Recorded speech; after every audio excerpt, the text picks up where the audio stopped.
పాపం పిల్లవాడు తెలుసో తెలవకో ఒక నలుగురిని చంపేసి ఉంటాడు. పాపం పిల్లవాడు తెలుసో తెలియకో ఒక నలుగురిని అత్యాచారం చేసి ఉంటాడు.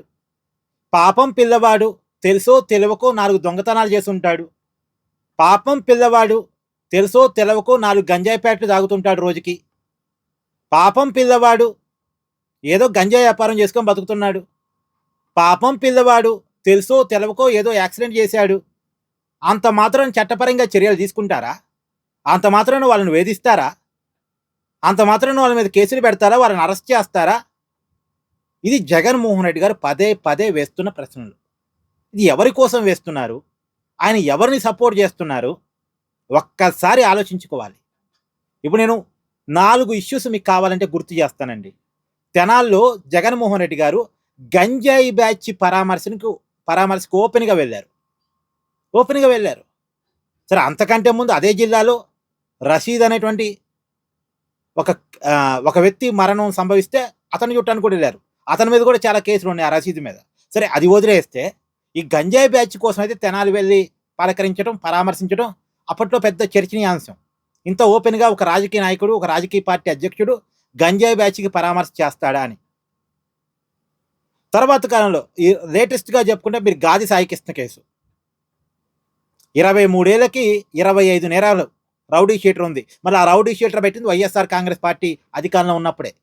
ఇప్పుడేదో కూటమి ప్రభుత్వం కొత్తగా క్రియేట్ చేసిన రౌడీ షీటర్ కూడా కాదది. వాళ్ళ సాక్షి పేపర్‌లోనే ఈ రౌడీ షీటర్ అని అనేక వార్తలు ఇతని మీద రాశారు.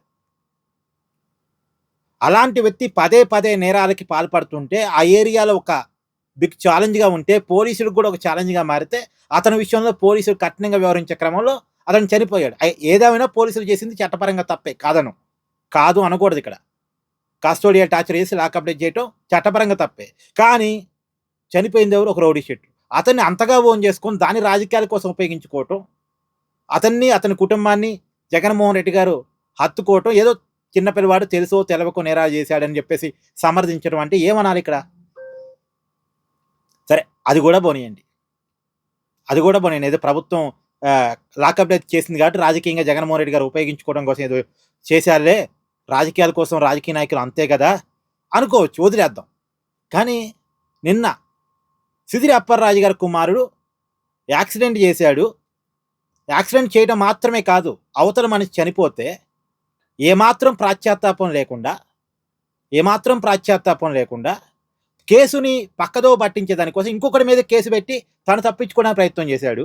అంటే యాక్సిడెంట్ చేసింది ఏం కాదు, పలానోడు బైక్ నడిపి యాక్సిడెంట్ చేశాడని ఇతను తన పలుకుబడిని ఉపయోగించి తన తండ్రి పేరును ఉపయోగించుకొని తప్పించుకోవడానికి ప్రయత్నం చేస్తే, ఇవాళ అవన్నీ చట్టపరంగా దొరికితే కేసులు పెడితే, దాని మీద జగన్మోహన్ రెడ్డి గారు ఏదో చిన్న పిల్లగాడు చేశాడు వదిలేయండి అన్నట్టు మాట్లాడితే, అక్కడ కేవలం యాక్సిడెంట్ మాత్రమే కాదు జరిగింది, నిర్లక్ష్యం. యాక్సిడెంట్ చేయగానే యాక్సిడెంట్కి గురైన వ్యక్తిని వెంటనే హాస్పిటల్ తీసుకుంటే బతికుండేవాడు.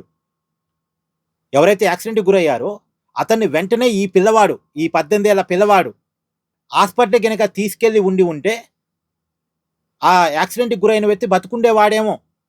కానీ ఇతను తన కేసు నుంచి ఇది ఎలా తప్పించుకోవాలో ఆలోచించాడు తప్ప అవతల వ్యక్తిని హాస్పిటల్కి తీసుకెళ్లాలని కూడా ఆలోచించలేదట. మరి తప్పు కదా, యాక్సిడెంట్తో పాటు నిర్లక్ష్యం ఉంది కదా.